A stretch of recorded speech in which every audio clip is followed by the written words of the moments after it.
Driver Subrahmanyam హత్య కేసులో సాక్షులను వైసీపీ ఎమ్మెల్సీ అనంతబాబు డబ్బులు ఇచ్చి బెదిరింపులకు పాల్పడ్డారని ఆరోపణలు ఉన్నాయి.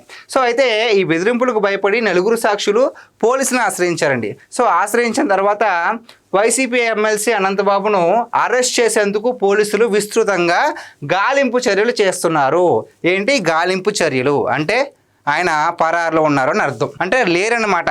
సో ఇక్కడ ఇంకా చూస్తే 5 ప్రత్యేక బృందాలను ఏర్పాటు చేసి ఆయన పట్టుకునేందుకు చర్యలు వేగవంతం చేశారు.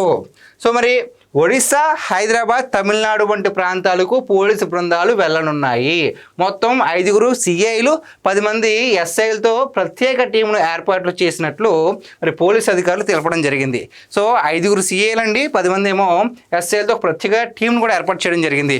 ఒడిశా, హైదరాబాద్, తమిళనాడు. సో ఇటువంటి ప్రాంతాల్లో కూడా గాలింపు చర్యలు చేస్తున్నారు. గాలింపు చర్యలు చేస్తున్నారు అంటే భయపడి పారిపోవడమే కదా, అంటే తప్పు చేశారనే కదా. తప్పు చేయకపోతే నిరూపించుకోవచ్చు కదా. మరి ఒక ఆరోపణ వచ్చింది, ఓకే మన తప్పు లేదు, నేను తప్పు చేయలేదు, ఇదిగో సాక్ష్యాలు, గట్టిగా నిలదీస్తే సరిపోద్ది. కానీ ఇలా ఈ విధంగా మరి పరారులో ఉంటే కనుక తప్పు చేశారు అని పరోక్షంగా ఒప్పేసుకోవడమే.